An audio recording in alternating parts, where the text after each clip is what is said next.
obviously, and I think one of the reasons why things haven't changed more dramatically, perhaps, from a legislative perspective, where governments go, look, it's about time we actually did something, is Germany. Because I think people will take their lead from the big EU, the big EU states, obviously, the big member states, the ones that are the kind of heads of the club, which is Germany and France, really, let's be honest. Yeah. If they're kind of saying, well, we don't really see a need to completely remove Huawei's equipment, then smaller Did anyone else bother? Are just going to take their lead from what Germany's doing. And I think that's one of the reasons why you don't see more happening.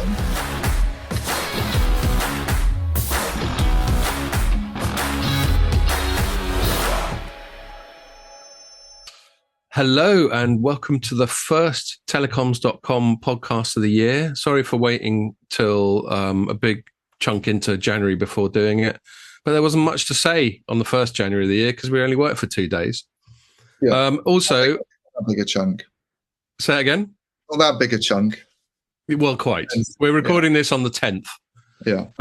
And we're also sadly having to record it remotely. Not because we can't be asked to come into the office, although we could be forgiven for that because it's fucking nippy at the moment. But there'd been some kind of power cut scenario in our office, and it's quite a big building, and we're on the 15th floor. And they said, the people running the building said, don't come in because of the power cut. And we were going to just do it anyway because we're so rock and roll. But then someone told me that the lifts broke for 6 hours the other day. And I thought, God, can you imagine? Was someone in it? I don't think so, but that was enough to make me think, no, let's not be cocky here. And, it might be dry January, but I'm not walking up 15 flights of stairs. No. So I want to be here we are. After a few Hazy Janes, would you, for 6 hours? No, well, indeed. Well, talking about Hazy Janes, I'm being a good boy. I'm doing dry January. It's been 10 days. Mrs. Telecoms.com tells me that I'm more subdued when I'm being like persistently sober, which stands to reason. I didn't quite get from her whether she thinks that in aggregate is a good or bad thing. But yeah, that's it. You got to reset the clock sometimes, as far as I'm concerned. And I've always done dry January to some extent. I'm gonna attempt to persist all the way through to the 30th when our mates CC Group are having their traditional sort of winter piss up.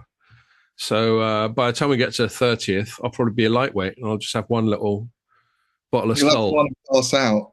Yeah. I'll be dancing on the tables.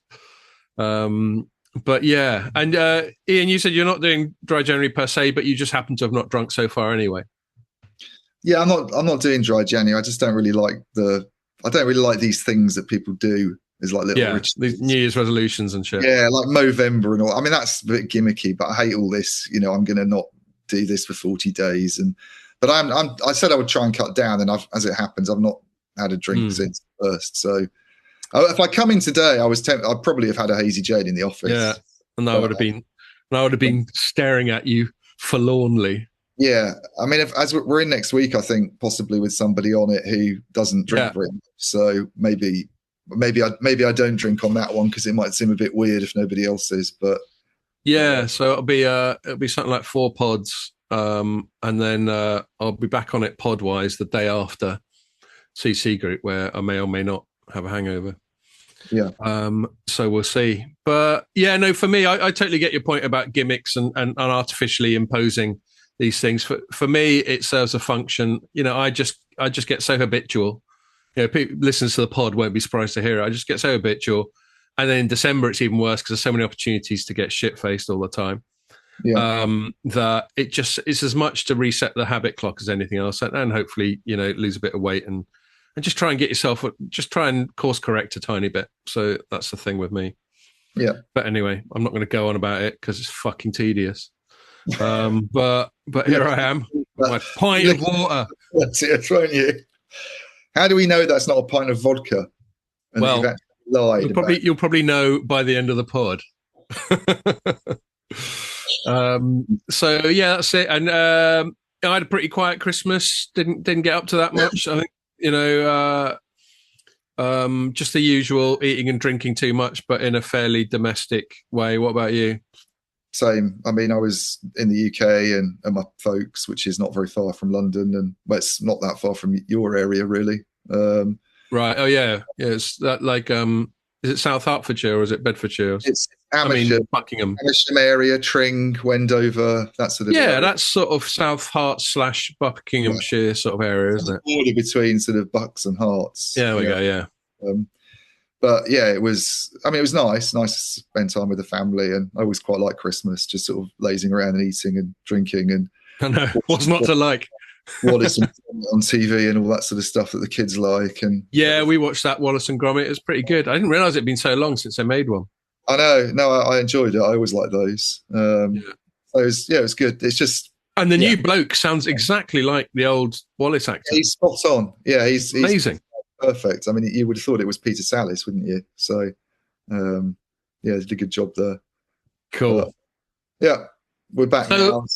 So yeah, like, you know, to our day job, I mean, it feels like there's been a fair bit going on. Normally, it's a bit of a slow start to the year, with the exception of CES, which we'll probably touch on. I don't think we're going to do a whole segment on it because it's not really very telecoms-y, is it, CES?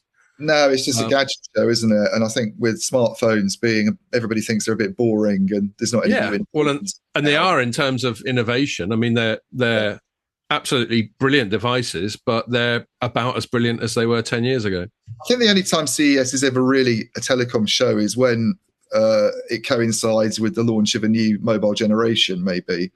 You know, when the first 5G smartphones are being introduced, or when the first 4G smartphones are being introduced. It tends to be a bit more telecoms-y, and you get a kind of more of a telecoms pitch going on there. But yeah, and you can normally count on the Yank operators to jump the gun on the next generation anyway. And start saying things are whatever G before they really are. Exactly. Because they don't mind that sort of thing. They obviously have a looser approach to advertising standards in the States. Yeah. As it happens, I've not paid much attention to what's going on at CES at all this year. No, well, we might get into that. You know, we got one segment which I think AI will crop up, and it goes without saying that just as it will in Mobile Congress in 2 months' time. AI is a major theme, and you know, part of the role of us journalists is to go, yeah, all right, you've said AI, but A, how legitimate is that claim, and B, why does it matter? Yeah. So yeah, we might get into that.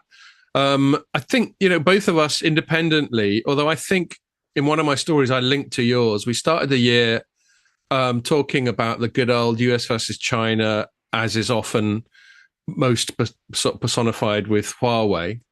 And one of the things I wrote up was the New Year message, and I quite like sort of reading between the lines in their public messaging, because it's always a little bit understated, but I like to I reserve the right to interpret what they really mean.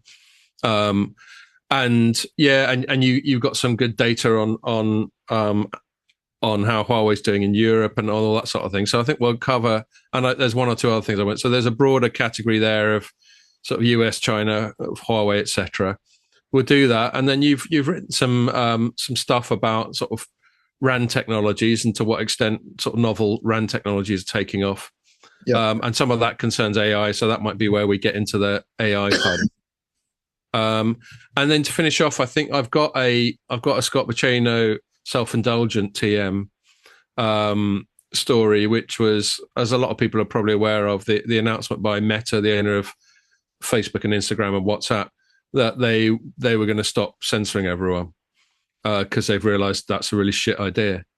And so I think it'd be fun to get into that announcement, but also consider what it says about the broader environment in which the announcement was made. So we'll do that. And obviously we don't have any other opening bollocks to talk about because we haven't been to any worky things. I don't think there are many lined up, are there? So January I always find a bit of a weird month because December seems to be incredibly busy these days. I don't know about you, but I mean, we were both off from the 13th, and yet the 2 weeks when I was off, I was actually still doing things because and there was stuff happening. It was I always sort of think, don't people want to take it a bit easier when the Christmas decorations are out and you're doing your shopping, and then January, like, be ready to get going? But it's almost like January, people are, I don't know if they're still on the ski slopes or something, maybe, but nothing seems to be going on. I always think. Well, and I imagine people. Well, I mean, maybe there's some hesitance to announce anything while there's news coming out of CES, but that's done this week, so maybe it will pick up. But then that didn't stop Mark Zuckerberg coming out with his Meta thing. But yeah. I think that's more to do with the fact that Trump, they had their ceremonial handing over of the scepter of power in the US government this week. So anyway, okay, well, that's fine. There's no need to have extra padded out bollocks. I'll start just by touching on my story, partly because it links to your story quite naturally. So Meng Wanzhou, otherwise known as Sabrina. Or Kathy. Or what? Kathy, apparently. I've also Kathy heard. As well. Yeah. Do you know what? This is one podcast I meant to listen to. The Spectator does a series of podcasts. They've got an editor or a contributor who's Anglo-Chinese. I think she's called Cindy something or other. And she does a series of podcasts called Chinese Whispers, where she basically sort of reports on China, but not from a shitty angle, but then not from a pro angle either. Just trying to educate people as to what's going on in China, because China can seem quite sort of distant and opaque and hard to get your head round. And there was one which is basically, I'm going to paraphrase, why do Chinese people pick such weird English names? And I haven't listened to it yet. I mean, my guess is like some of the Chinese people I know, and comparing their Chinese name to their English name, I think they pick ones that sound not dissimilar to how they pronounce their Chinese name. But I'd have to listen to that pod and report back to you. Maybe I'll make a point of doing that before the next one. But there is a reason. So yeah, with Sabrina or Kathy, and she, there's quite a long history with her, because she's the daughter of Ren. What, you remind me, what's his name? Sheng Fei, but I don't know if that's how it's pronounced. Yeah, well, that's better than I was going to do. Sheng Fei. She's his daughter, of the founder of Huawei. She's currently the CEO and the rotating chairman, which means she gets dizzy on her chair.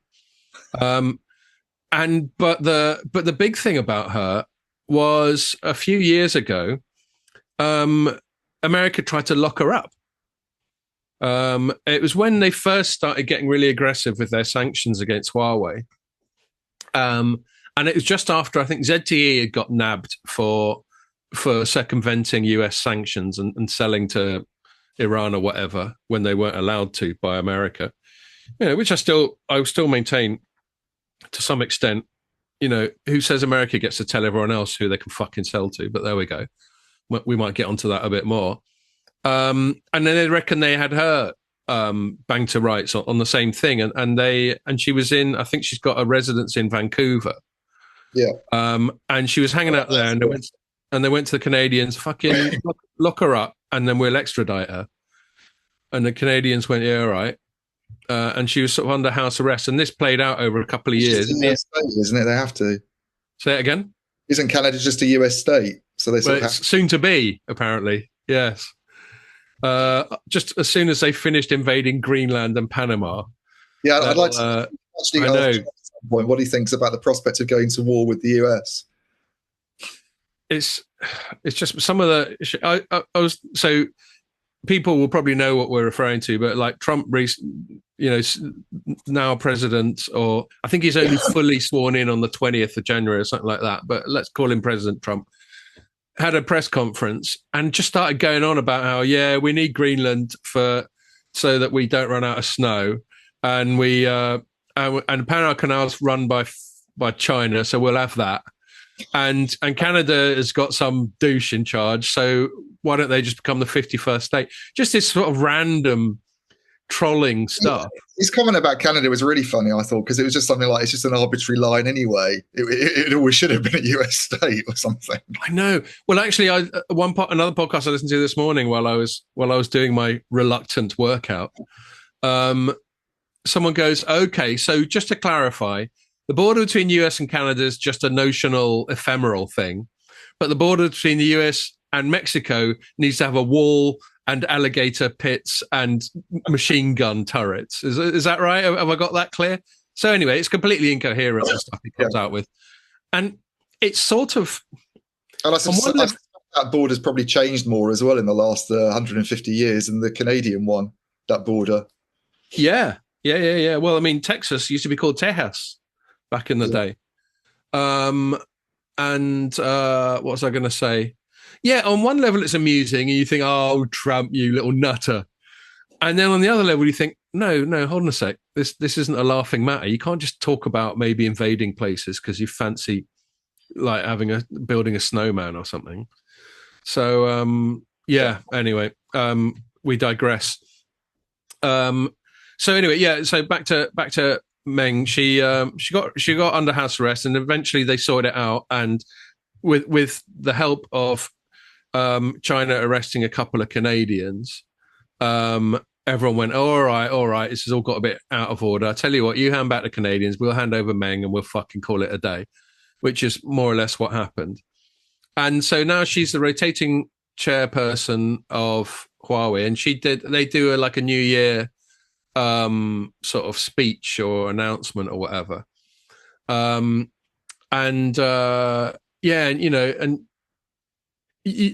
you get these sort of illusions without specific references. So like she opened her speech by saying, over the past 6 years, which more or less coincides with, the time America's been giving Huawei a hard time, we have experienced countless moments of darkness, frustration, and bewilderment. And then she goes, and then she sort of basically goes, I'd like to thank all our partners for fighting and exploring alongside us, basically saying that, plenty of people have stood by us, so up yours, America. This is how I chose to interpret it all. And there was more of this sort of thing. And then the most eye-catching thing is she went on about how Huawei is working with loads of universities in 110 countries and that they've trained over 300,000 students. And to one of the podcast fans who had some feedback on that, she didn't specify where all those students were, nor do I particularly care. All I was doing was passing on what she said. And it is propaganda, and it was reported as such. So yeah, I thought that was interesting, and then I linked to, and then my last couple of paragraphs I linked to a story I'd seen you write, and I'll hand the ball over to you. I mean, basically the framing for me was, I said elsewhere, light reading reports that in spite of the efforts of the US and its allies, which is obviously what she'd been indirectly addressing in her speech, Huawei.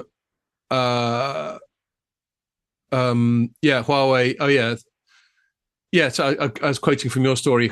Quote: Huawei remains a vigorous force in most of Europe's big economies. So this is derived directly from your story, Ian. So I'll hand over to you. Why don't you tell us about that?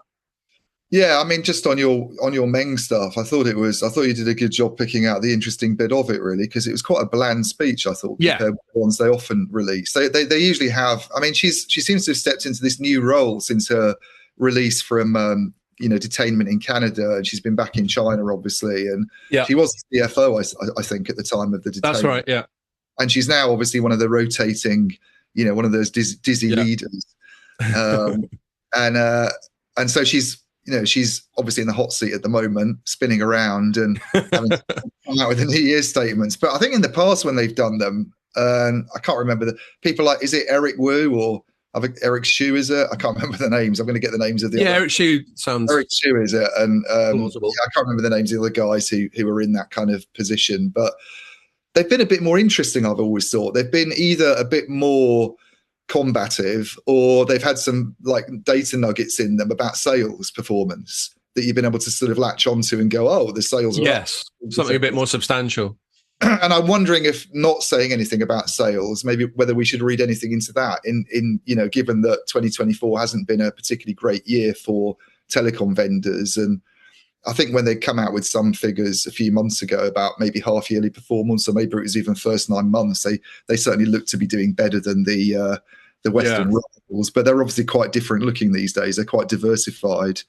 Yeah, and they're probably trying to walk the fine line between telling America to go fuck itself and not antagonizing it too much, especially with this sort of mercurial guy who's back in charge. So there's probably that, and we got to assume. Sorry, go on. I think it's really interesting, actually, the timing. All of a sudden now, we've got Meng Wanzhou, who under Trump before was being held in Canada, potentially about to be extradited. I mean, imagine what that would have resulted in, and he was sort of banging the drum for Huawei being excluded from European markets, and sort of laying down these initial sanctions. And then you kind of fast forward 4 years, and he's about to come back into power, and Huawei looks sort of stronger than ever, really. I mean, maybe stronger than ever is the wrong way to put it, but certainly, in terms of what they've done over the last couple of years to, steady the ship and sort out some of the problems they had. And I mean, they've done a really good job of, to our eyes, we never really know. I mean, the reporting that goes on, you can sort of, be suspicious about it if you want, and say they're not held to the same standards, and we don't really know. But certainly those headline results look better than you've seen at Ericsson and Nokia. And the strategy has obviously been to go into other areas that they weren't in before. They've made quite a big push in AI. I think we're going to talk about AI a bit later. But they're very much perceived to be, I think, the Chinese chip answer in a way to people like NVIDIA. Have I think it's called Ascend, their lineup of chips. And from what I've read, the guys who kind of look at this stuff and analyze the capabilities of these semiconductors in a way that I could never do, they're bloody good. I mean, the main problem for them is the manufacturing side, of course. The access they need to manufacturing tools, and and maybe not having the ecosystem that NVIDIA enjoys, obviously, within China. But one thing I'll say about the manufacturing, actually, another big strategy of Huawei over the past year, rather than it has been to, apologize for my dog. Does he want to join the pod? He's just been groomed. He looks like a great big cotton wool puff. He's a sort of a blonde miniature poodle. So he looks at his least macho at the moment. But what was I going to say? One thing they have done is every now and then they'll come out with a phone, and then someone will go, hold on a sec, that's got a chip manufactured on the 7 nanometer process, and they're not supposed to be able to do that. And we've chatted about it plenty of times on the pod. Getting into what technology you use, and optimally you use something called extreme ultraviolet lithography to do that. But you can do it with the previous generation of technology, which is called deep UV, but it's less efficient. And anyway, we don't really know, but there seems to be strong evidence that they can produce 7 nanometer chips within China, because they're banned from accessing TSMC as well. And that obviously really winds up the Yanks when they do that, because pretty much everything America's tried to do over the last year or two has been to stop them doing that. So I think, but I also think it's quite plausible that they're producing them at very low yield, but just enough to say to America, don't think you've got us in a corner here. We've got options. The interesting thing about the smartphone stuff, these chips that they, that are being increasingly sort of miniaturized that go into smartphones, is not a lot of attention gets paid to what's going on the network side of things whenever this topic comes up. I mean, outside probably people like us, I don't read it being analyzed as much in the mainstream press. People don't seem to be into it. And there's very little evidence that these sanctions have had the impact that they were, perhaps supposed to have on Huawei in terms of 5G network competitiveness. I've talked to people off the record, sort of on deep background about this, who are in the know and, on the kind of buyer side, and they've sort of said they don't see that these sanctions have really had an impact on Huawei's ability to sort of crank out very, very high performing 5G equipment. And I think one reason for that is obviously, as you all know, because you used to do this when you're in your analyst days, you don't need these. The chips are always smaller in the smartphones. There's kind of transitive size because of the constrained form factor. Yes, I think so.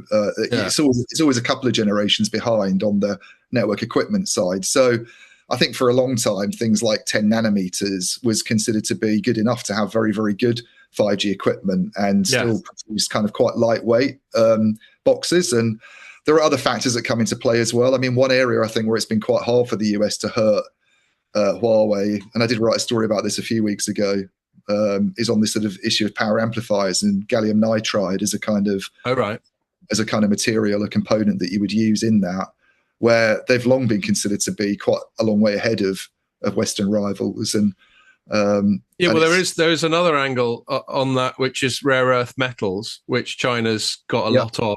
And that's actually, I was being facetious, obviously, about Trump just wanting to build snowmen in Greenland. One of the reasons he's got his eye on it, apart from the fact that it's on the way from North America to Europe and Russia and stuff, is there's probably a shitload of natural resources somewhere in Greenland that no one's really tapped, including rare earth metals. It's totally untapped, and there is, I think. So I think that's a big issue. But the point is, if you can't hurt them, if you can offset some of these things to do with transistor measurements and how sanctions might hurt you there. If you can offset that by having better power amplifiers, perhaps, or doing something on the software side, or overcoming it in other ways, and of having tiny transistors isn't important anyway on the network side as it is in the smartphone side, it becomes quite a lot harder to hurt Huawei in terms of 5G network equipment. And I think that's one of the reasons, to get to the John Strand data about 5G in Europe. This is your story, Huawei. I think this is one of the reasons why those figures, what John does, by the way, John Strand of Strand Consult, for a few years, ever since this kind of whole thing kicked off back in the Trump days, he's done these regular reports. Not that regular, actually. I think this is the third one he's done about how much Huawei equipment you'd find in sort of Europe's telecom networks. Started out, I think, in sort of 2019, 2020, looking at the percentage of 4G they accounted for. And then he did an update a couple of years ago to look at how that had changed with 5G. And then he's just done one a few weeks ago and was kind enough to sort of share some of the more granular data with me on that. And the thing I was surprised about is, it's certainly lower now than it was in the days of 4G. Huawei, as a percentage of networks in across European countries, has gone down, as you'd expect, because there have been countries like the UK that have moved quite aggressively to ban Huawei, and therefore operators are being forced to take it out.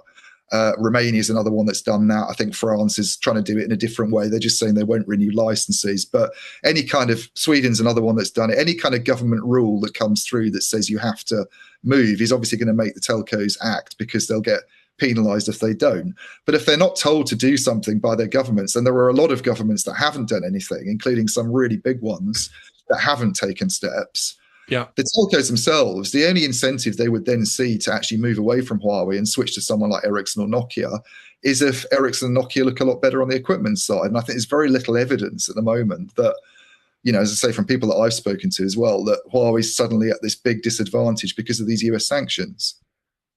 Yeah. Well, indeed. So your headline was Huawei has hardly been weakened in European 5G data shows, and that's the data from Strand Consult. Yeah. So I think if you look at I'm trying to think, and I do have the story here somewhere, but I think if you look at the sort of percentage they account for across Europe, I mean, it was pretty high in the days of 4G. It was up at about half of network equipment came from Huawei. Yeah. And it's gone down, I think, to about 32%. Gone down to about 32% in the 5G days. But it's not any different if you look at it. I did a very crude calculation because I didn't have site numbers from John. So you sort of have to do it in a totaling percentages and finding an average. And then I tried looking at it on the basis of subscriber numbers as well, which he did have data for. Yeah. And it still shows a percentage of, it still shows 32% across the region.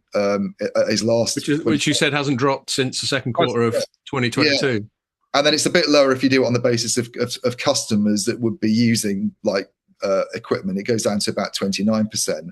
Right. But it's still a lot. So there's been some big changes in some countries, like the UK. Obviously, has gone down quite dramatically as the operators work to kind of get the stuff out by the deadline, which I think is the end of 2027. Other countries actually gone up. They've actually been using more Huawei equipment. Yeah, It's just hilarious, isn't it? Yeah, I think Greece one. I mean, I didn't really look into the reasons why that's happened, and John might be able to explain it. But the ones I really noted: Greece, obviously not a massive country. Hungary, perhaps not surprising. Poland, even though there's been a lot of talk about Poland, sort of. Yeah, well, Hungary's interesting, isn't it? In a geopolitical way, that's Orban, isn't it? It is Orban, and and Orban's quite like, the EU and the Yanks can fuck off. We'll do what we want, sort of thing. Yeah. Poland was a big surprise to me, because I was under the impression that Poland had sort of moved to introduce some kind of regulations about this along kind of UK lines. There's certainly been a lot of talk about it, and yet the data was showing that there's more. Now, okay, this is only John Strand's data, so we have to trust that he's right. But I will say that he's done this twice before, and those reports have been pretty widely accepted by the industry. Nobody's kind of written to him and said, you've got it all completely wrong. He's never had sort of massive complaints. So fair enough. We'll respect his track record. He's pretty well connected, and he's had his team of people looking at these these networks and figuring it out with the methodology they use, and it seems pretty robust. So well, John can't be as gobby as he is without having some substance to back it up. Yeah, exactly. Yeah. So that was kind of quite a surprise. And then the big one, obviously, and I think one of the reasons why things haven't changed more dramatically, perhaps from a legislative perspective, where governments go, look, it's about time we actually did something, is Germany. Because I think people will take their lead from the big EU, the big Certainly. EU states, obviously, the big member states, the ones that are the kind of heads of the club, which is Germany and France, really. Let's be honest. Yeah. If they're kind of saying, well, we don't really see a need to completely remove Huawei's equipment, then smaller Did anyone else bother? are just going to take their lead from what Germany's doing, and I think that's one of the reasons why you don't see more happening. And Germany's been the big kind of resistor to all of this. They've been the ones who've sort of said. I think they came out with a legislation last year that to me seemed like a complete fudge, really. And and it was all about like a British fudge. They're learning from us. Yeah, make sure you don't have Huawei in your core network. Well, they'd all done that anyway. That was one thing they had all done, was to move away from using Huawei in the core network. And if you're using it in the radio access network, what you have to do is make sure that a bit of the radio access network called the management system, which is sort of used for automation and control and updates and things like that, make sure that doesn't come from Huawei. I think they had this idea that if you change that, it would deal with this risk factor that often gets identified by people like John, that Xi Jinping's sitting on a big red button back in Beijing and he can just push it and the whole of Germany's networks go down overnight and they can't use their phones, and it's I bet you he's got a shitload of big red buttons. Yeah. So they seem to think that if they introduce this rule about this management system, that would deal with that and everybody be happy. The EU's been really, really quiet about this, by the way, since Germany came out with that piece of legislation. The EU's not really had anything public to say. All I've been told is there's some unhappiness within EU circles about it and people that feel they're not going far enough.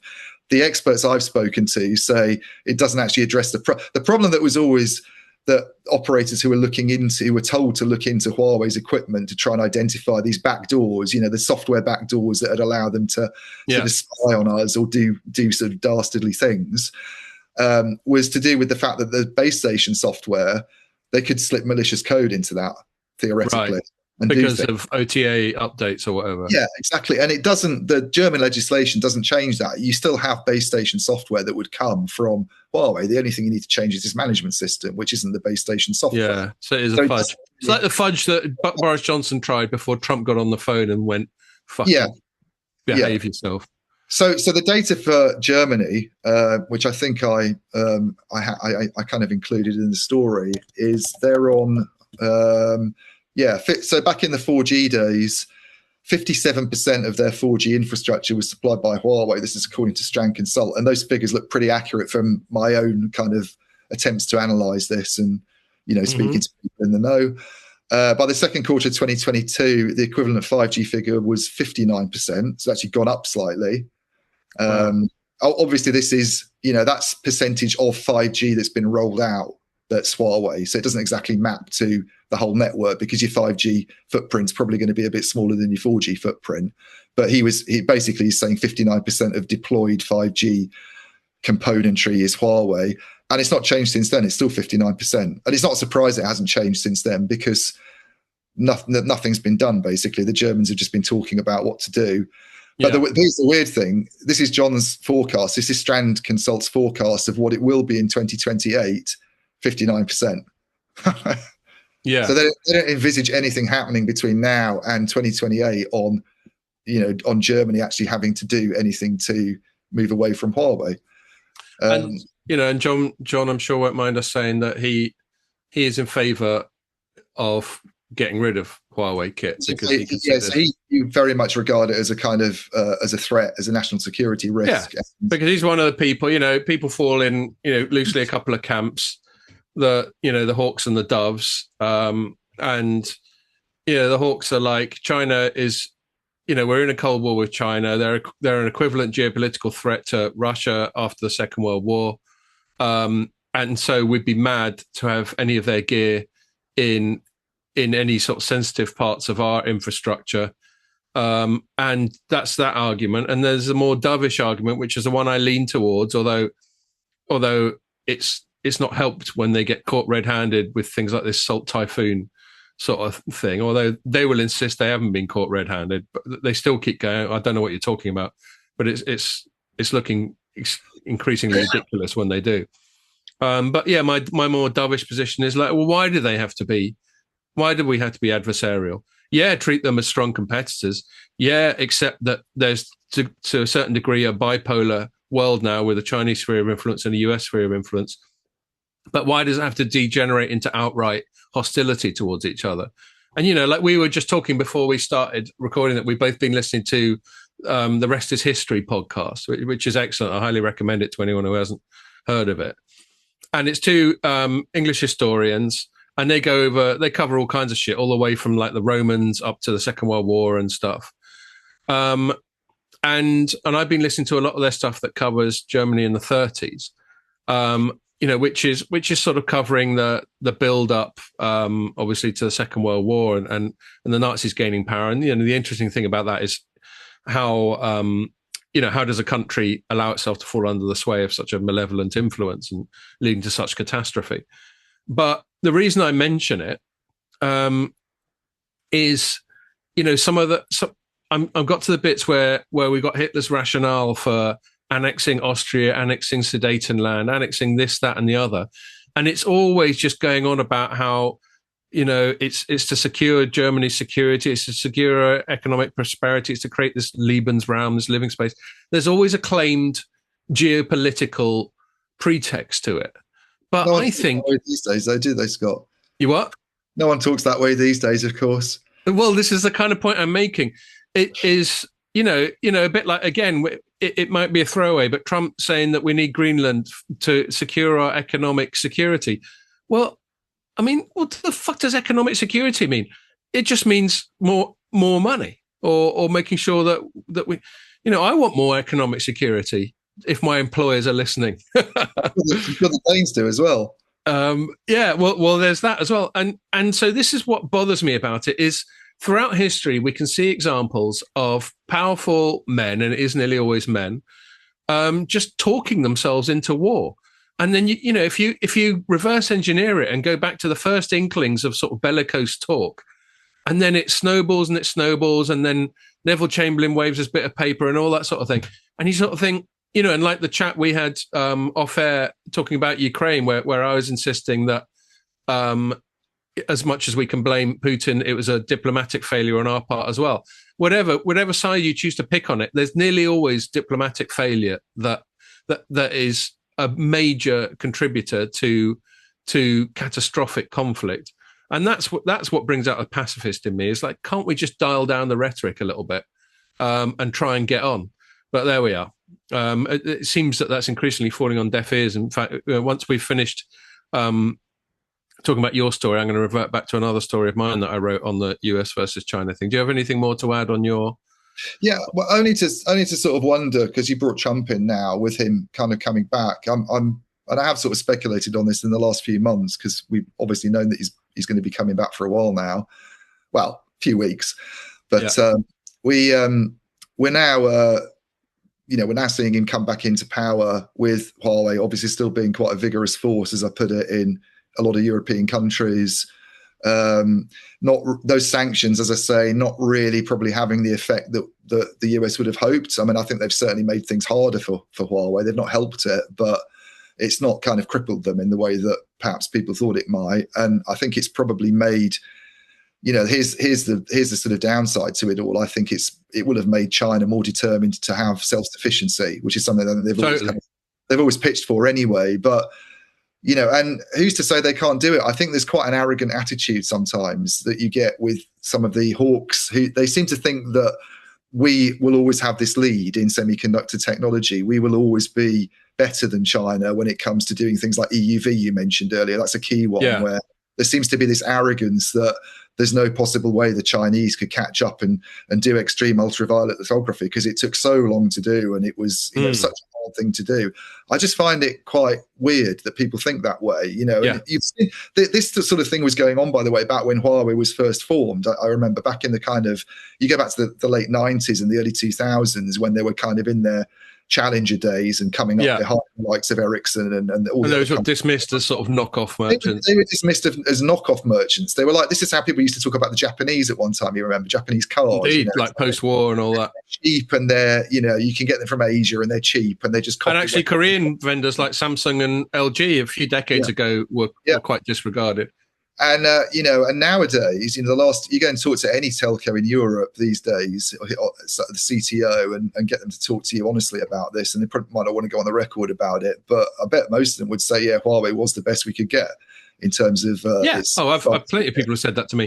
They've also spoken about things like after sales service and shit like that. So not only in terms of their technology, how they deal with customers, but certainly on the technology side, they were regarded as being the innovators in things like massive MIMO, which is now the technology everybody's kind of excited as the 5G thing. They were the innovators in that area, and that wasn't how they were perceived 20 years ago. So they've managed to do that in telecom tech. Why can't they?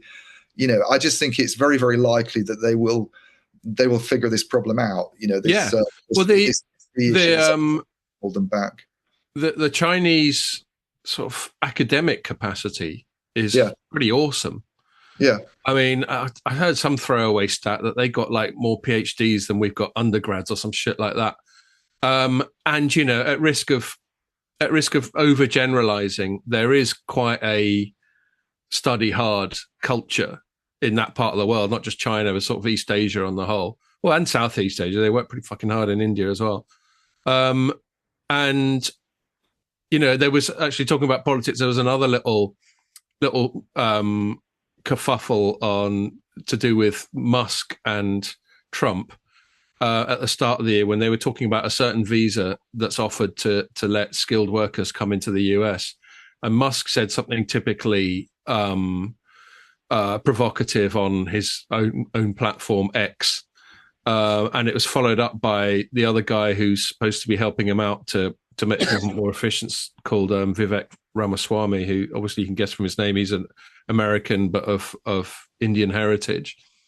And basically what they were inferring were that Americans are a bit shit and lazy and half-assed, and if we don't import people from India and wherever, then we're fucked. And that led to an enormous sort of argument over not being patriotic and talking down America and then the usual immigration debate, which I certainly won't suck us into now. But yeah, I mean, I think that is a thing. And I'm only saying that to pick up on your point about it being very arrogant and complacent to assume they won't catch up. And that, if you don't mind, that kind of leads me on to another piece I wrote that's on this, where the headline, this is written on 6th of January, headline was US sets the stage for further hardening of its China position. And what I did there is something I've done a few times on the pod. I'm firmly of the belief that whenever a big legacy media title like the F3 or the Wall Street Journal or Reuters or Bloomberg or whatever talks about people familiar with the matter, basically anonymous sources, I'm convinced that at least 90% of the time those come from the government, whether it's the government itself or the deep state, like the security state and that sort of thing. And so I looked at a couple of stories that had come out and sort of joined some dots in my own mind. So there was a big piece published by the Wall Street Journal in the preceding weekend.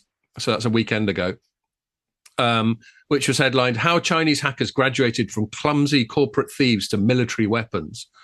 And it's talking about that Salt Typhoon thing that we've covered on the pod before.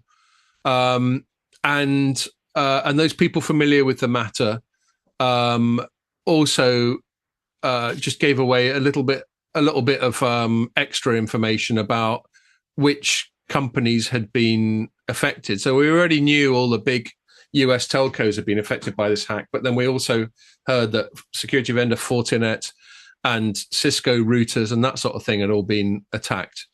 And then also other telcos like Charter Communications, Consolidated, and Windstream were added to the list. So it's further drip feeding of all this. And how I chose to interpret that was basically, the security state leaking to the Wall Street Journal this stuff to make sure the sense of urgency, the sense of antagonism towards China isn't diminished, so that we don't forget how awful they are. And to be fair, I'm not going to defend them. If they did this Salt Typhoon thing, then they deserve all the condemnation and retaliation and the whatever comes of it. And I should stress again that publicly they still deny it, but then they would. And then I looked at a Bloomberg piece where they'd also been hearing from someone or other that apparently China's after Guam now, which is a small Pacific island, which is perhaps best known for one of the battles in the Second World War, I think. And then they're after that, and so I was just like, okay. And then the Washington Post published an excerpt from a book written by one of its journalists, which was about the history of Huawei. And actually, it was quite balanced. So a lot of it was a bit like the angle we've been taking on this conversation now, where it's talking about how Huawei's continued to flourish despite all the shit that's been thrown at it. That is House of Huawei, yeah? Yeah, I think so. Let's. I have on order, so I should be receiving that on Tuesday. Right. Okay. Yes, that's right. By oh no, it's a Washington Post. But we can even talk about that on the next pod because I'll aim to read that next week. Oh right, nice one. Yeah, Eva Du is the author. And so I just joined all those together, and I just got the impression that the year had started with the legacy US media being briefed on lots of reasons why we've got to ramp up the aggro with China even more. And then I suppose I'll read my last paragraph, which kind of reflects my more like dovish perspective. And so I'm reading myself back. I said, so sadly, the geopolitical path seems set for the foreseeable future. America will continue to sanction China, which in turn will retaliate. All this will serve to entrench a new bipolar world order in which the technologies used by each will become increasingly incompatible, further accelerating the process of mutual alienation and distrust. What a shame, is what I said on my final paragraph. And actually, one last thing I'll say on that. You know how the big thing that we've got it in for Huawei is that they're in the pocket of the Chinese state. Everything that's happened in the last 5 years has obviously made it more reliant on the Chinese state. And I've no doubt that it has been getting bailouts and assistance and stuff from the Chinese state. And I'm sure the Chinese state does want something in return. So even if it wasn't really... Thanks. Say it again? Certainly what Microsoft thinks. I don't know if you yes, I saw that you'd written a story. Where was that? That was one of yours that I'd pinged up. I mean, the interesting thing about that story was that I think that was picked up by a lot of the media, the mainstream media, and some of our competitors. But the headline most of them went with was Microsoft to spend $80 billion on AI data. That's it. And you found this angle. Well done. But the guy, he's like, I mean, he's one of the top guys at Microsoft. It's Brad Smith, is it? Yeah, he's their chief legal geezer, isn't he? I think his job title is president, isn't it? So I've just clicked through. Yeah, so his blog was called "The Golden Opportunity for American AI," and he's just vice chair and president of Microsoft. You're right. I just thought it was like inconceivable 10 years ago to me that a boss at Microsoft would come out and be so strident about Huawei and what it's been up to. Right. And yet a whole paragraph in this was, so what he's basically saying in that blog is he's basically asking for supportive policies from Trump. Yeah. For them to pursue AI. So that's completely consistent with what I've been talking about. Which I think was quite reasonable. And also he wasn't calling for, it wasn't like the CHIPS Act where he was saying, Trump, you need to provide 100 billion for us to sort of build AI data centers. He was actually saying, as long as we get the right kind of policy frameworks in place and we support skills in the wider economy, we can beat China with all its public sector spending. But he specifically used it. Why do we need to do this? He sort of drew on the example of 5G and Huawei and kind of said because they got all these state subsidies, they were able to eclipse people like Ericsson and Nokia. And look what happened. Then we ended up with Huawei everywhere in all these world's networks. Yeah.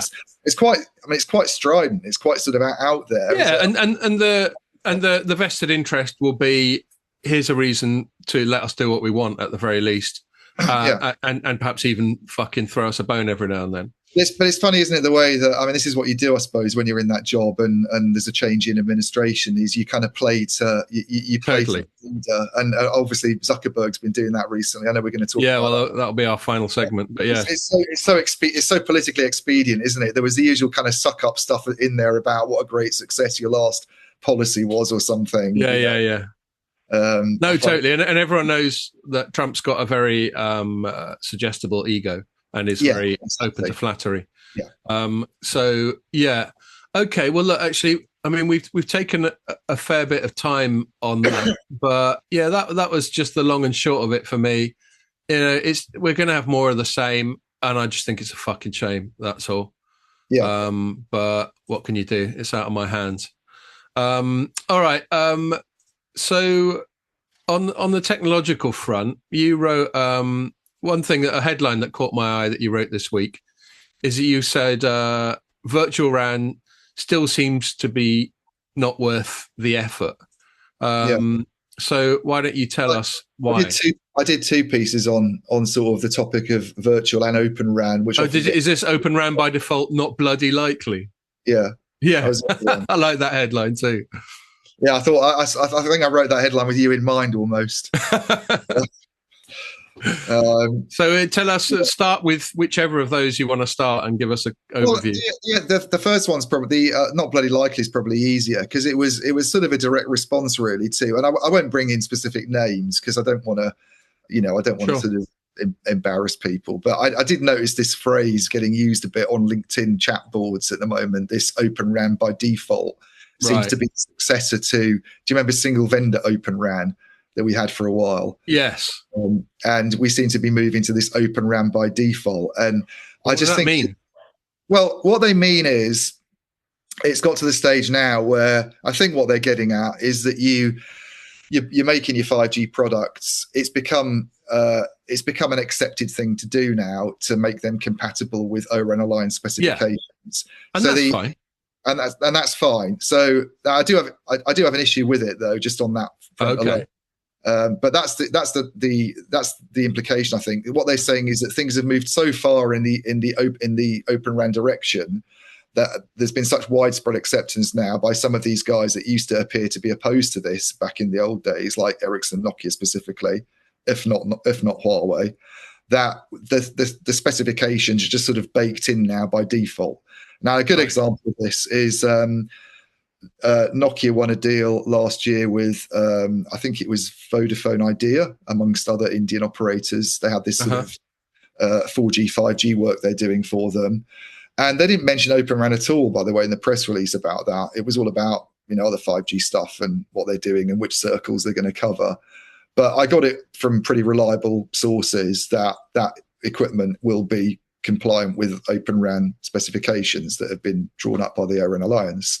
And I suppose you could say there's a similar thing with this AT&T Ericsson rollout that gets called Open RAN, even though there's not a huge number of vendors involved in it, and it's very much Ericsson. The idea is that it's all, all the stuff that's being done for it is O-RAN compliant. Therefore, you could have this functionality in the future. The problem I've got with it on the I mean, a smaller niggle I've got with it on the let's just accept the job's done and it's by default and they're all doing this is I still think Ericsson's done a very good job of pulling the wool over everybody's eyes and convincing them that it's all in on Open RAN when it actually isn't. If you dig into it and ask some questions, there are very important parts of their product portfolio that they are not making compatible. I've never been convinced by that. It was obviously when it first came out, it was obviously contrary to their like fundamental business interests. Yeah, I mean, I don't understand why more people aren't making more of a fuss about this, frankly. But perhaps they've done a good enough job of doing exactly what you described. Yeah, I mean, maybe people are afraid of speaking out and offending AT&T because they're trying to get work themselves with AT&T, so they don't want to make any suggestion that, oh, it's not really an Open RAN job, is it? I suspect there's quite a lot of that going on.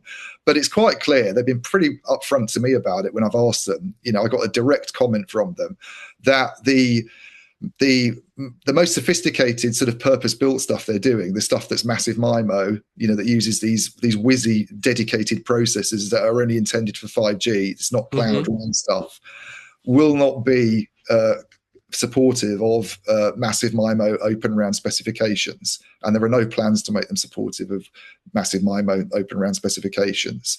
And I just find it a bit odd that people aren't making a bit more of a fuss about that. Right. You've also got this, maybe it's less of an issue, but this issue of the radios themselves. So moving away from the baseband side of things to the radios that have been developed. I mean, we've talked about this before and it starts to get very technical and complicated, but there was this sort of disagreement that took place within the ORAN Alliance that eventually got resolved on massive MIMO, where some companies thought that the original specification, which left a lot of the uplink functionality in the baseband unit, wasn't good enough. It would put too much pressure on the front haul link and it would lead to performance problems. And they wanted some of this uplink functionality moved back into the radio unit. And the reason that they left it out of the radio unit, I think, was that the ORAN Alliance wanted to kind of cultivate a market for very simple radios and hopefully get more people involved in developing those. Right. And Ericsson was the main company that resisted doing that.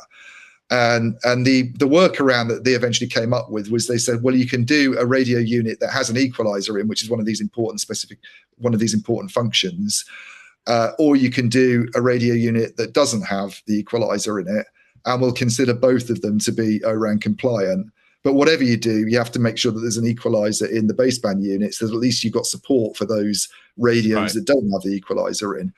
Now, there's a lot of operators that probably want to get their radios without equalizers, to have access to those very, very basic radio units that were kind of the original intention. And Ericsson's quite clearly said it's not going to be making those. It's only going to do radios that have equalizers in them. So I don't think that's as big an issue, because you could say that those simple radios would still be available from other vendors, and it's just a case of selecting, the appropriate models that you're getting and making sure that you have suppliers there. But the issue of them not supporting massive MIMO specifications in the baseband unit for their purpose-built stuff, I think is a much bigger one. So I don't really think we can say Open RAN by default has been, this. There's always this talk, and I joke that it sounds like a description of a perfect romantic partner. There's always this talk of compatibility and compliance. Yeah.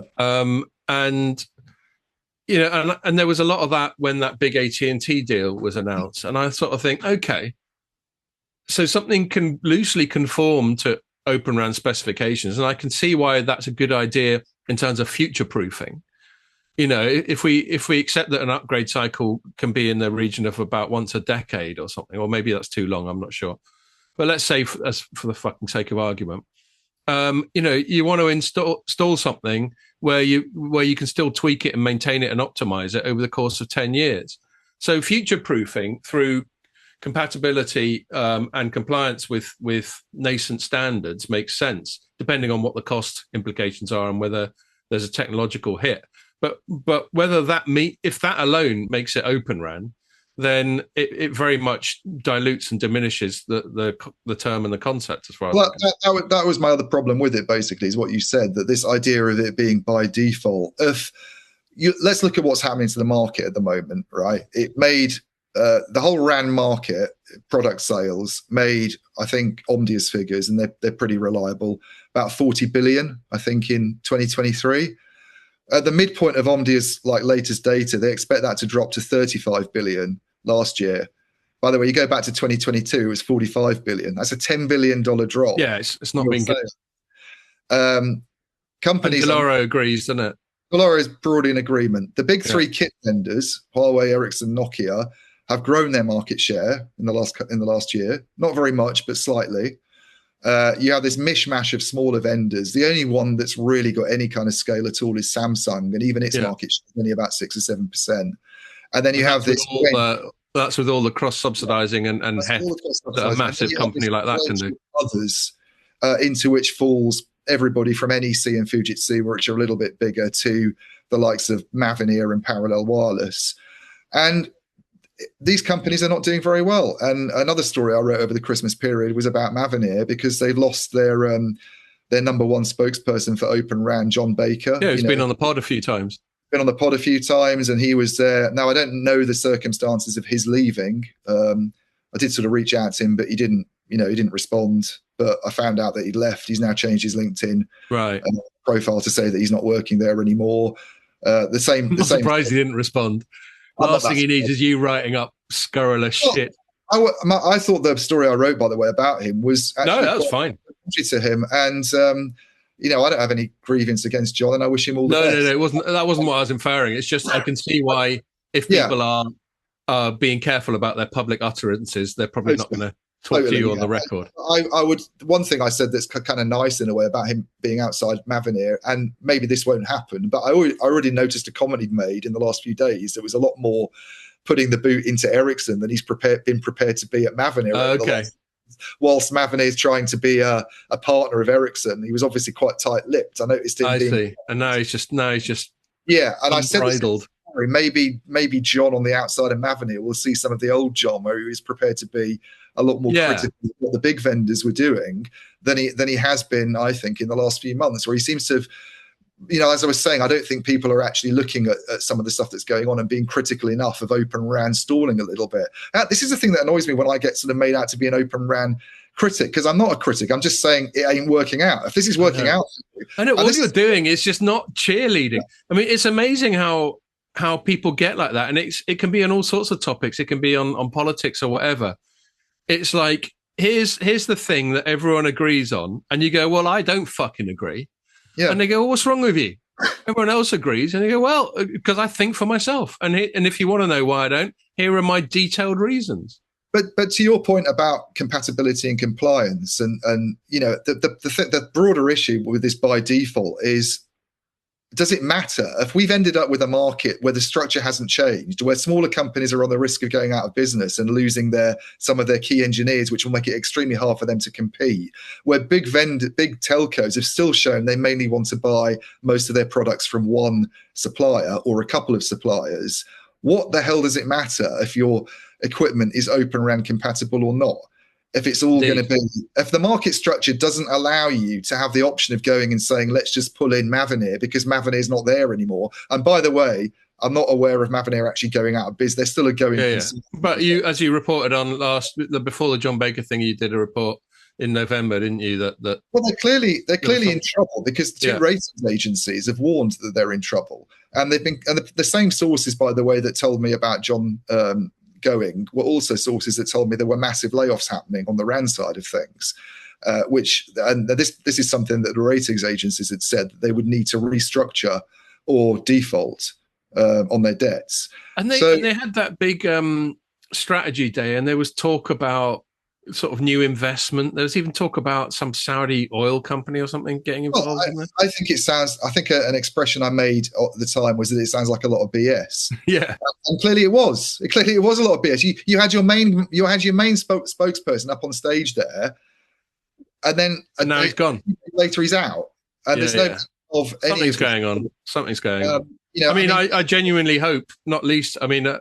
If people are want to see a cool photo, when I put up photos from the Glotel Awards, which is our awards thing, Ian was there and Mavenir were there, and I believe they won an award as well. And then at the end of it, we chatted to Emma, who we get on really well with. She's a great head of comms for Mavenir, and there's just a cool photo that I put up of you and her chatting, and that was just after you put that story up. So I just thought that was a good little in joke.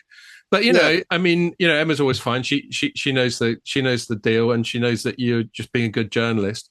But when things like that come along, and now they seem to have gone a bit quiet, of course people are going to wonder what's going on. But I genuinely hope that they either get new funding or do whatever corporate stuff they need to do to turn it around, because they're a good company, and I've interacted with them a lot. But as you say, if people like them, and they're among the non-big vendors, they're among the bigger, of the next tier down. They totally are. Even companies like them are struggling. Then that doesn't say great things about the health of the industry, and especially the Open RAN side of it. It doesn't, and maybe to draw a line under the Open RAN stuff, the thing is that the only combos people are going to be left with, the options of bringing together different vendors and having a multi-vendor site, which is what Open RAN's supposed to be, are combinations of giants, like putting Ericsson's baseband with Nokia's radios. Yeah. Now, will they want to do that? Well, I don't see that they'd want to do that, because this it requires some degree of collaboration to do it. Yeah, it's not just a case of having a specification there. You can't just get, it's not like a plug socket where you just stick it in the wall and it all works. It requires companies to work together on integrating. And I just cannot see, number one, that Ericsson and Nokia would be willing to collaborate that closely and potentially reveal secrets to each. I mean, it's like saying, would Pepsi and Coke get together to come up with a new drink formula?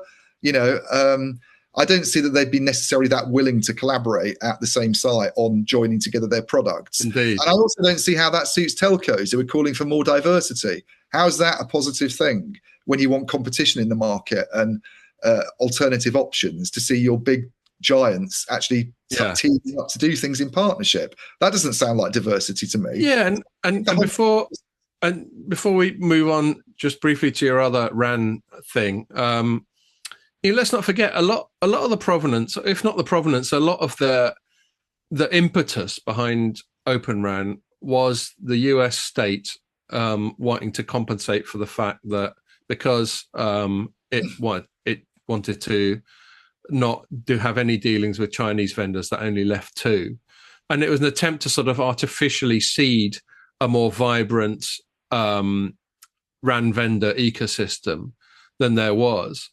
And that's just to your point that you were just saying. Well, that hasn't fucking happened, has it? Far from it. Hasn't. I mean, maybe we're all wondering what Trump's going to do. I mean, to go back to the Huawei thing, because this is related. You're talking about 7G. Yeah, well, I'm just wondering whether nothing happens, whether there's a possibility nothing really happens, because the conversations move, because 5G's become this slightly disappointing thing. Yes, it's not the be all and end all. When Trump was in power last time, people were talking up 5G like it was this game-changing thing. We're all going to be, our brains are going to be connected to 5G networks. So there'll be insulin drips, there'll be fighter jets, there'll be nuclear missiles with 5G connectivity in them for some reason. And it's turned out that it's not that at all. It's actually just a slightly faster 4G network, and it isn't very important. And its importance gets massively exaggerated by the stakeholders. Of course it does, because they want you to go around and spend more on 5G kit. But it's not really the game changer that we thought it was going to be.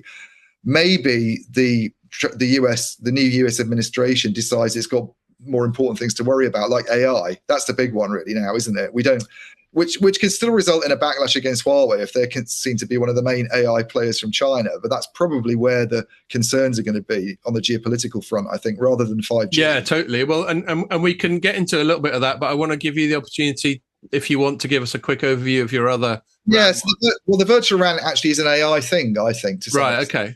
I mean, virtual RAN, the difference between virtual RAN and Open RAN, obviously, Open RAN is really about multi-vendor and combining one radio from one supplier, let's say, open interfaces from another. Virtual RAN's about moving away from purpose-built equipment to, general purpose equipment that you could run other stuff on as well. Really, that's kind of the thing. The kind of processes that Intel's been developing for, general computing use could host your 5G network and on a cloud computing platform, and then you get these kind of scale economies that you get from tapping into that chip ecosystem and from running all your kind of standard IT on the same platform that you use. Yeah, so it's sort of similar in concept to the wholesale move towards the public cloud that we've been talking about for years. Yeah. Now, the problem with, and the reason for that headline is, again, the data just doesn't support any idea of the market moving enthusiastically towards virtual RAN at all, even though it's talked up as a big thing, and we get, Intel thrown into the conversation a lot in terms of general purpose processors being used for 5G. Omdia data, this is 2023, so it's a little bit old, but they had it at 10% of baseband was virtual RAN worldwide in 2023. And their forecasts are for that doubling by 2028. So still only a fifth by 2028. It's by far from being the default choice for companies that are building 5G networks. The implication of that is that most operators are still going to go out there and want to build a purpose-built 5G network. And if and here's the slightly odd thing, is that even though you've got all this sort of, supposed enthusiasm on the part of people like Ericsson for its partnership with Intel and the fact that it's got a Cloud RAN product and it's doing some of this for AT&T, you talk to the guys who are, responsible for the kind of processor developments within Ericsson, and they'll still tell you that their, purpose-built 5G stuff is more power efficient and it's better performing than what you get from a general purpose chip. And they don't see that changing. And even if it was, let's say, for the sake of argument, let's say the overall performance profile was 10% inferior to bespoke silicon, but then they could argue that that's offset by all the flexibility and scalability and all that shit. Then there'd be that. But it seems to me, and I just made that 10% number up, but it seems to me from what you're describing that the benefits do not outweigh the detriments. Completely. That's exactly the point. People obviously don't buy into this argument that you can get this sort of horizontal layer and you can get these efficiencies from making this move. And it's not surprising they don't, because there's so many other things that have to happen. I mean, most operators are still building a lot of their 5G equipment out, the servers we're talking about on the baseband side, at sites themselves. They're not necessarily centralizing this stuff. To centralize it, you have to have a lot of investment made in fiber, in front haul facilities. So you're still leaving stuff out at the mast site. At the mast site, those servers are only ever going to be doing radio access network stuff. What's the opportunity to put other workloads at the mast site and realize? You're just going to suddenly put your office database in there or something. Completely. So I think there's a lot of these other questions that just sort of there's this assumption that you're going to do it that it just isn't happening. And then the reason AI comes into it is, and this is a really interesting thing I think this year that we probably need to keep an eye on and ties in with lots of other things that are going on, is Intel's obviously not in a very good position at the moment. I mean, struggling strategy around heavy investment in Intel chips, I think, for anybody at the moment is looking like a slightly risky thing to do. I mean, questions really are being raised about Intel's future status in the next few years. No one's saying it's about to get out of business, but people are really starting to think, but it's increasingly... in the industry, where we see like a sea change towards another kind of chip, another kind of platform. Away from x86 or whatever. Well, so who's the one that everybody's talking about at the moment, that the kind of chip darling of the NVIDIA is NVIDIA, and GPUs, they're not conceived as general purpose chips in the way that Intel CPU. Although GPU has been a thing for decades. I mean, they're increasingly starting to talk about them as general purpose chips, certainly from an AI perspective, that you can do lots of different types of AI on it. They have an ARM strategy. They have an ARM-based CPU strategy that dovetails with what they're doing in GPUs. I mean, the whole AI RAN thing they go on about is partly about using this this super chip, as they call it. Grace Hopper was the first version. Now there's Grace Blackwell, which basically combines a CPU that's based on ARM architecture rather than x86 with a GPU. And if people are starting to worry about Intel and they're starting to think, well, maybe, I mean, the problem for me with Intel was not that I've got something against Intel, but the problem with a virtual RAN strategy that's based around Intel is it's only one vendor. It's only one vendor. Well, I mean, this is the nonsense of virtual RAN in a way. When people talk about it under the same umbrella as Open RAN, Open RAN's all about diversity. We don't want to be too heavily reliant on Ericsson. We don't want to be too heavily reliant on Nokia. And yet you're talking up a virtual RAN strategy that's based all around one company, one chip company. And all of a sudden, that company doesn't seem to be in the best position. And now maybe virtual RAN, people are thinking, well, if virtual RAN is going to be all about Intel, maybe we need to start thinking about something else. And I think this could give some kind of spur, not only to the idea of an AI RAM that maybe uses NVIDIA, if the economics of that can work out, but also the ARM ecosystem itself. This idea of using that's a change we've seen happening with Macs for one thing. Apple developed their own process. Their chips are brilliant. Their chips are brilliant. Qualcomm's now starting to do the same, as I understand it. They've got these chips that are going to laptops that you use to. That's right. That was one of the big things they're going on about at CES. Qualcomm was the. So I think we're in I think quite worrying times for Intel, but it's also a time when operators sort of need to think about their network strategies. It's not going to spur anybody from my perspective to sort of think, let's build a virtual RAM that's based on Intel at the moment. I think you'd really have reservations about doing that. And couple of tangents from that. One is the chip side. I wrote a piece earlier this week as headline: "Chip firms fully commit to CES AI spam." So that kind of covers the two tangents I wanted to go on. But on the chip side, we know anecdotally, I think our friend Paolo Pescatore is out there, and a site that we often refer to because we rate the content on it. Radio Free Mobile, Richard Windsor was out there, and they both said that it was about an hour-long queue to get into the NVIDIA press conference. Wow. Whereas, others not so much. And, a lot of it, NVIDIA is actually currently the world's second largest company by market cap. Did you know that? I didn't. It's bigger than fucking Microsoft. Apple's it's bigger than Saudi Aramco. It's only Apple. Yeah, it's second to Apple. Wow. So that's just gone mad, and its market cap is like 10 times the size of Intel. And when I was more on the PC geek beat when I was at Hexus, it was like the other way around. Yeah. NVIDIA was like the plucky upstart, and Jensen Huang was just always having a pop at Intel in that sort of challenger way. And now it's very much the tables have turned. I think it's the danger of because it sounded like I'm getting massively behind this and AI RAN and all this. I don't want to be a cheerleader for it. I'm saying it's an interesting option. I do think there's an equivalent possibility that the bubble really bursts on this whole AI thing, to be honest. Well, that's the other thing I wanted to say is,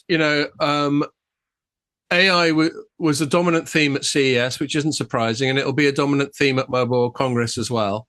And our job is to go, all right, everyone's just sticking AI on everything. What does that fucking mean? I noticed another thing you wrote right at the start of the year was headlined, AI enters 2025 as the biggest charlatan of tech. Yeah. And I was talking about AI spam in my story. And, as well as NVIDIA, you had everyone else coming out with these chips. And by the way, when you were talking about NVIDIA doing ARM-based CPUs, one of their big announcements at CES was this thing called Project Digits, where they got this Grace Blackwell architecture that you describe, and they've managed to get it into a desktop. So this architecture is typically what's in these great big server farms that is the reason that NVIDIA is so such a big company right now, because they can't make these like GPU super chips quickly enough. But now you can get one of them in a desktop format, which is apparently going to help people who want to geek out on AI, developers or whatever, or the people who research AI. But the CPU in this one is actually made by MediaTek, so that's an interesting thing. Rather than rely on its own ARM-based CPU technology, it's partnered with MediaTek. So there's an interesting one there. But yeah, AI in general. Yeah. Sorry, go on. That's presumably ARM-based as well, the MediaTek. Yeah, it definitely is ARM-based. Yeah, it's just interesting that it used a third-party partner. Yeah, that is curious. But yeah, AI in general, it is fascinating. I've been playing around with it. I don't know if you've noticed on Twitter, there's now a button for Grok, which is sort of Elon Musk's AI effort. I try and avoid that website as much as possible. Yeah. Well, I've only been doing it partly just to track some of the lunacy that Musk's been coming out with, having a go at Keir Starmer and all that stuff. Which, it's not lunacy. At the core of it is a very grave and important topic. But the way he's been going about it has been in a very trollish, very chaotic way. Yeah. But anyway, there's no doubt that the interaction with generative AI now is of a very high level. You put in a natural language question, it gives you a full answer in natural language with loads of attribution and links and all that sort of thing. and it can obviously solve a lot of complex problems. And I'm doubtless we're going to talk about it a lot more in a telecoms context over the course of the year of the like taking automation to the next level and all that sort of thing. And being preemptive. And as we said before, a lot of this has been around for a while. We had like self-optimizing networks 10 years ago, didn't we? But yeah. So it's all a really big deal. And then, that's one I wanted to mention. Sam Altman. And this is what I wrote at the start of my one about the chip firms. So Sam Altman wrote a blog on the eve of CES. And a lot of it was just much just self-vindicating stuff, saying how great OpenAI is and how great he is and how tough it was when they tried to get rid of him for being too apparently utopian and reckless in his pursuit of AI. And he shows that he hasn't learned from that, because here's a couple of quotes. He goes, "We're now confident we know how to build AGI, artificial general intelligence, as we have traditionally understood it." Now, it's actually not very well defined, AGI, and I've just chose to define it as AI that is on a par with human intelligence. And he reckons they've got it nailed. But it's proper AI, isn't it? That's what AI. Yeah, it's proper AI. It's proper HAL and shit like that. Was one of the points of that piece was that AI isn't actually AI.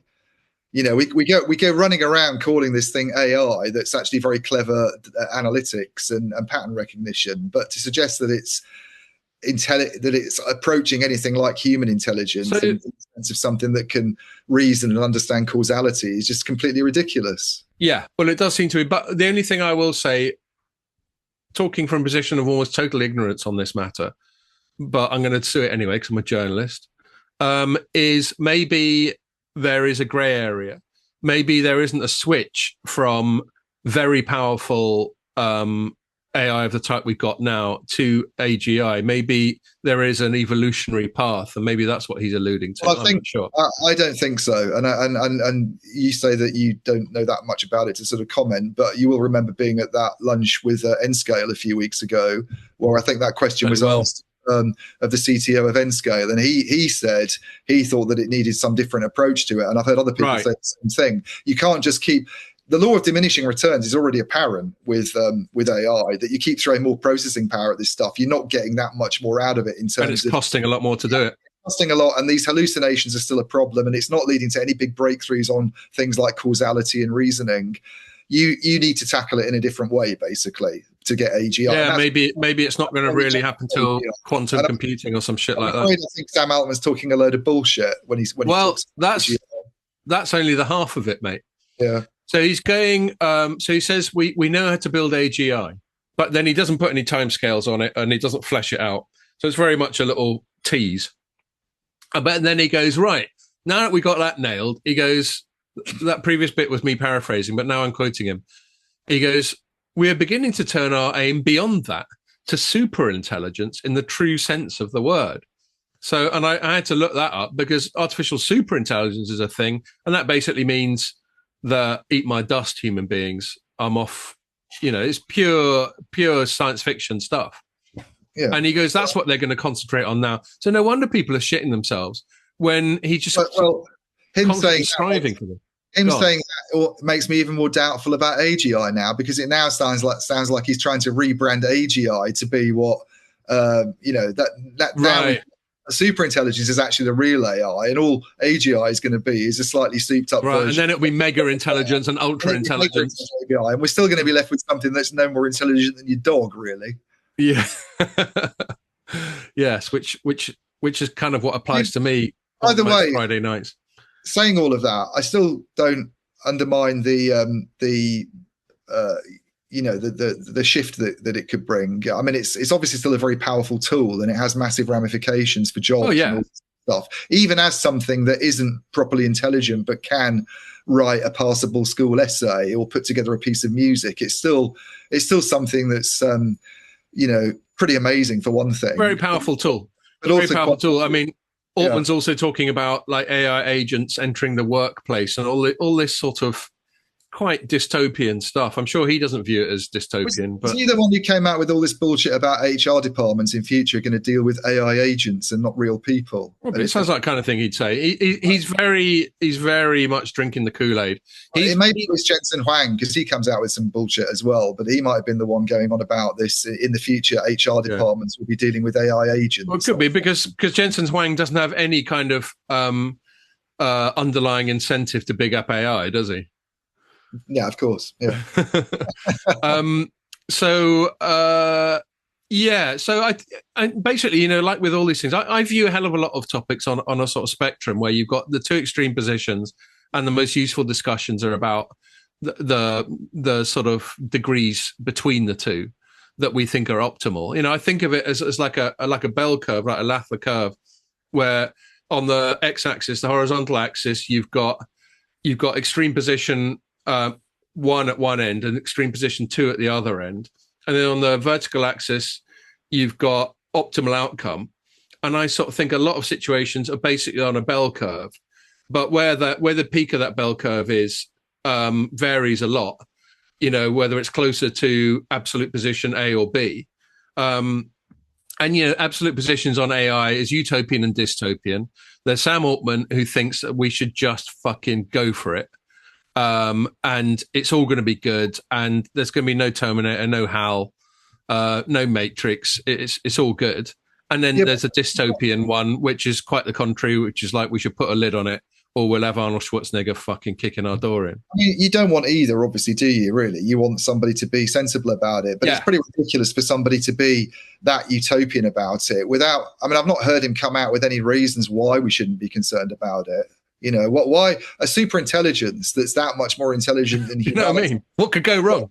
Exactly. Why? That it just raises one big question, which everybody, even people who don't know anything about AI, would ask. And for him, I've not been aware of him putting out an essay on that or an explanation of why it's not a threat. No, he just teases these little utopian things. Anyway, we're probably running out of time, and I want to get on talking about sort of mega trends.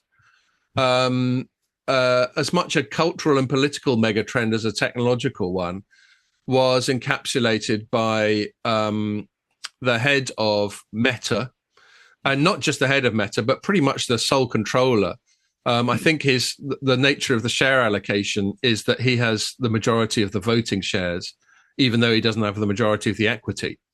And that's Mark Zuckerberg of Meta, formerly known as Facebook, which owns Facebook, Instagram, and WhatsApp, and got renamed because they thought the metaverse was going to be a big deal. And there's another thing that got overhyped and is coming to fuck all so far, but it'll probably turn into something with a bit of help from AI. And he just came out with this video. It was only about a 5-minute video, but he basically, and I wrote, if you want to look at it on Telecoms.com, I spent a couple of days writing it up because I wanted to, it seemed like a big thing. So I wanted to give it its due importance. And so my headline is, what Meta's announcement tell us about the evolving digital censorship environment? So everyone who knows me or who listens to this pod will know that digital censorship is something is a matter that's quite close to my heart. And on that equilibrium between, that exists on an equilibrium between safety and freedom. That's a classic one of the bell curve I was just talking about. You got the two extreme positions, which is total safety and total freedom. And the ideal position is somewhere in between. But I think it's fair to say that more freedom equals less safety, and more safety equals less freedom. They're kind of diametrically opposite in that way. And he's, after years of really heavily censoring and even chucking Donald Trump off the platform for 2 years, now, coincidentally, after Trump's just won the presidential election, he's come out and gone, actually, no, we think that was bullshit. We're really in favor of freedom of speech now. And so obviously you don't have to be the biggest cynic in the world to go, well, that's a fucking surprise. And there are lots of more specific reasons why he might do that. Like there's also regulatory, like Trump's putting this guy Carr in charge of the FCC, who's very pro free speech. So there's all sorts of writing on the wall. But what I will say, and other people I respect have said this, is like, despite how craven and pragmatic this move is by Zuckerberg. For those of us who want greater freedom of speech online, we need to welcome it regardless of what the perceived motives are behind it. And I just thought, well, actually, before I get into specific measures, I'll shut up for a sec, because you were obviously aware of the news. It was quite front page stuff. Yeah. What did you think when you heard about this announcement from Meta?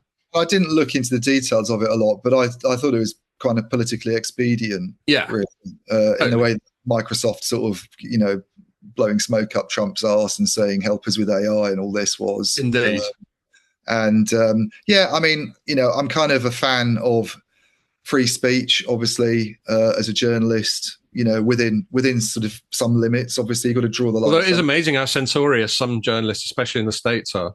Yeah, but I don't know. I just feel I'm kind of depressed by the way the whole free speech thing's working out, really. I mean, a lot of it's to do with the topic of Musk that you mentioned earlier.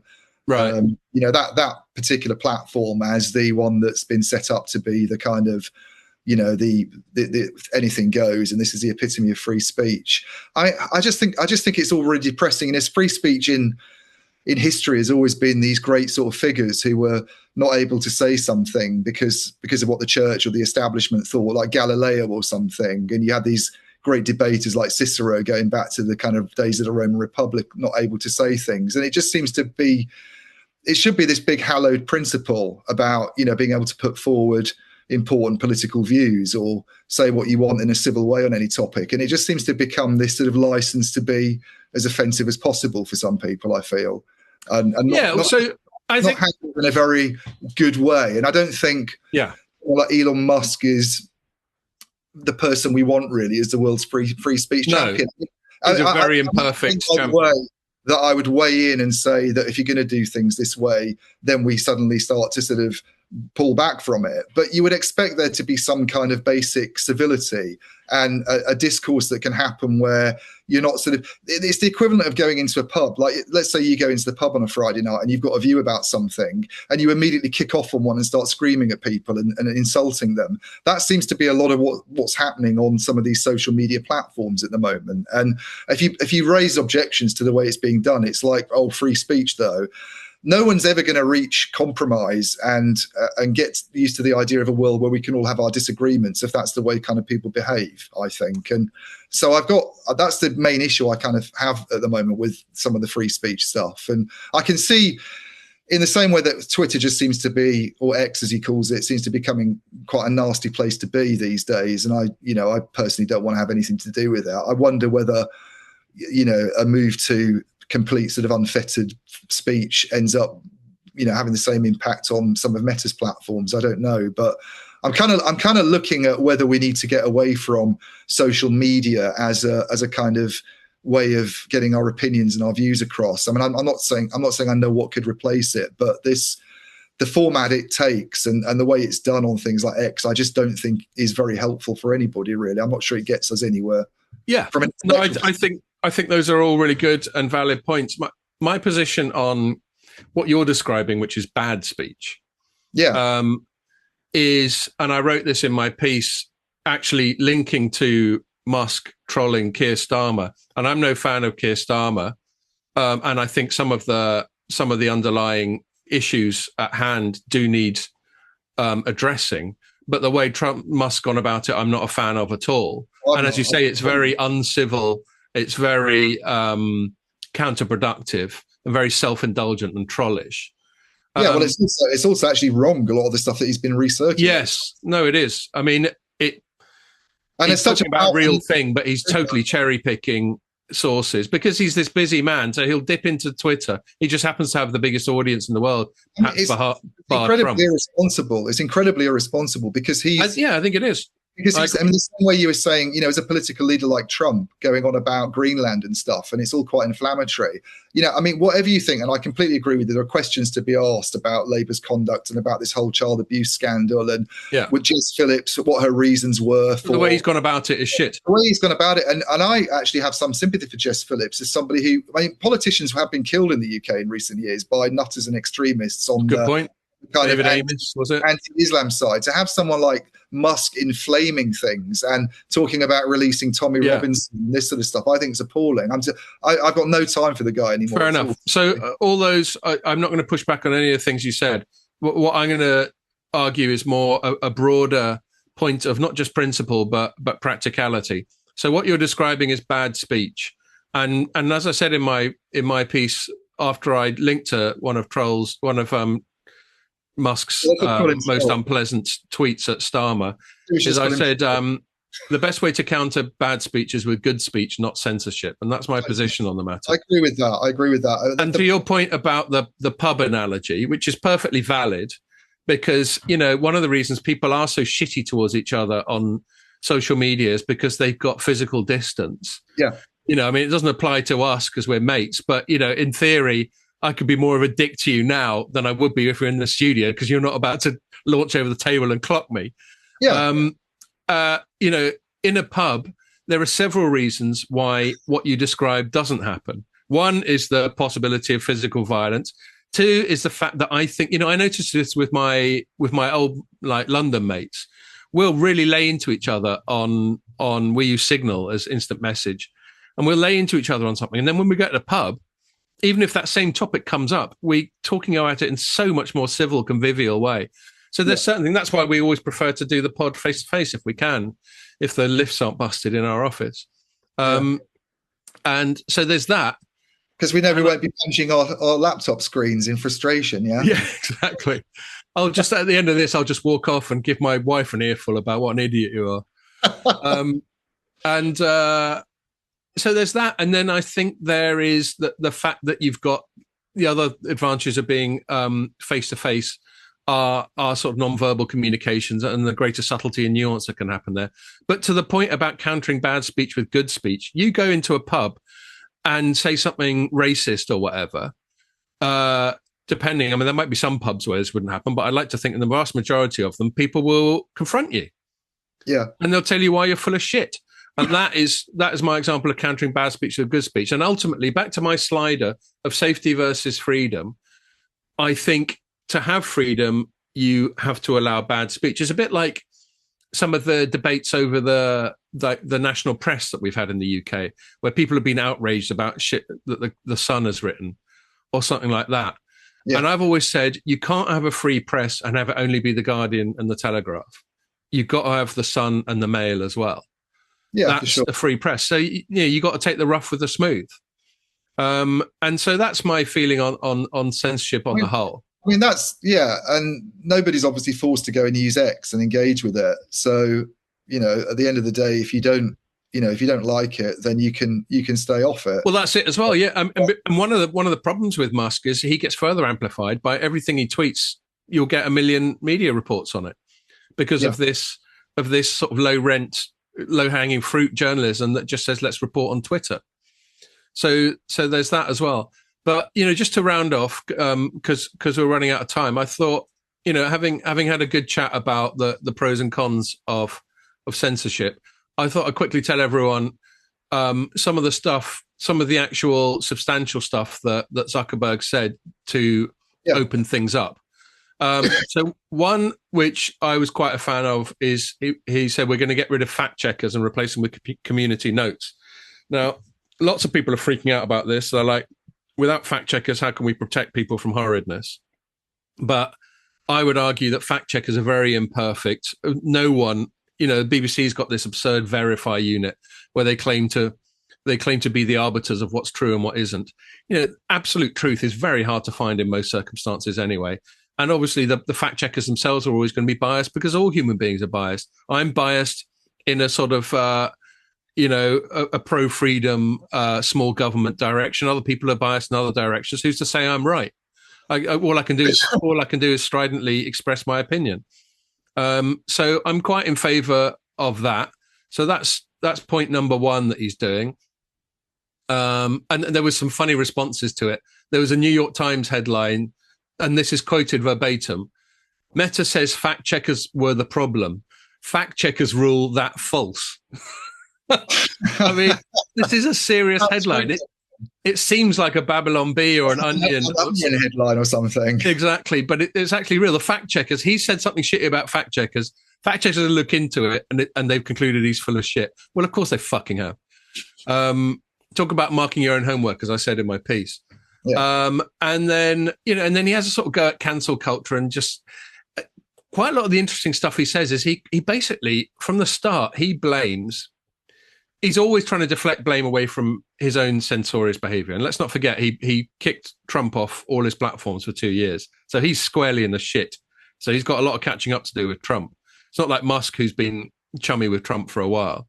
Yeah, that's what. But this is the problem that I have with him, is that I don't think any of this is principled at all. No, it's not. It's not. But no, we accept that. But I'm willing to say that a pragmatic move is still welcome. When we have the administration in future, I could see him sort of pivoting the other way. Totally. Well. No, I think he's a complete chameleon. But where he's trying to deflect, he's blaming governments, foreign governments, and the Democrat Party. So that's how shameless he's being. He's turning on the Democrats and going, "It's only because they told me to, Governor." He's blaming legacy media, by which he means New York Times, Washington Post, etc., Wall Street Journal, for putting pressure on him, and he's blaming biased fact checkers. So basically, it's everyone's fault except him. Yeah. And so he turns on them, and he seems to be turning on cancel culture and saying, "Why has everyone got to fucking hassle each other? Why can't we just live and let live?" Which I obviously completely agree with, but he's at the very least a late convert to that philosophy. Yeah. Yes. And then he's allowing people to talk about politics again, which he didn't do before. And he's kicked out Nick Clegg, the UK politician who I describe as leftist. My mates who read the story went, I thought he was centrist because he was a Lib Dem, but I think the Lib Dems are pretty leftist, and certainly by US standards, anyone who's considered centrist in the UK will be considered leftist in the US because they tend to be a bit less. He's not going to have a role there anyway, is he? Because his whole job was to be about this, wasn't he? He was exactly. Well, he's gone. He was the architect of all this stuff. So exactly, he's gone. He's been replaced by someone who apparently is the in-house Republican. They're moving their content moderation team from California to Texas. I mean, it's such a wholesale set of symbolic things that he's doing. I know. So, and then there's this thing about getting ahead of regulation and all that sort of thing. And then there's a thing he doesn't say, which I think is possibly the most significant one. I mean, I talk about the Overton window. Are you familiar with that concept? I've heard of it, but I keep forgetting what it is. So, I quoted directly from Wikipedia's definition. So Wikipedia defines it as the range of subjects and arguments politically acceptable to the mainstream population at a given time. So it's this sort of nebulous sense of what you can say and what, if you say it, is going to get you in the shit. And that very much applied to social media. Like over the past few years, anything to do with the trans debate, if you stepped on the outside of the Overton window on that, you just got banned. Loads of people got banned for saying things. And I'm not going to get into that now. This isn't the place. And I think he's sensed, and this is the only way in which I will defend him. I think he sensed that not just does he have to suck up to Trump, but he's sensed that Trump is as much a symptom as a cause of a broader changing of the popular sentiment, i.e. a shift in the Overton window, a bit more towards freedom of speech after about a decade in which people have been quite censorious and quite pro-safety and how you can't say this and we got to protect people from badness and all the shit I rant about to do with Ofcom and the online safety bill and all that sort of thing. I think he sensed that the Overton window shifting a little bit more towards freedom of speech. And he's going with it. And what he's really banking on, because all these people really care about is money, he's really banking on advertisers following him. If he thought advertisers were all going to flee in response to this announcement, I don't think he would have done it. And he presumably has chatted to a few of them and realized that they're less likely to freak out if he allows more edgy content now than they would have 5 or 10 years ago. Yeah. So those are all my conclusions about it. And I just think it's a fascinating situation. I completely agree with you, Ian, about having incredibly high profile trolls like Musk sort of soiling the water of public discourse in the way they do is a shame. But I think that's a price you got to pay, unfortunately. Yeah. Cool. Well, we've probably done about 2 hours. We thought we'd be quicker. Yeah, I thought it was going to be a short one, but it's ended up being usual. We had some catching up to do, didn't we? Yeah. So hopefully the lifts will be fixed by next week, because we're hoping to have a guest as well. So, but I don't think that wasn't a bad effort, considering we're sober, we haven't chatted for ages, and we're remote. We've still got it here. We have. So I'll wrap it up there and say it's good to be back. Thanks for listening. Make sure you join us for the next one.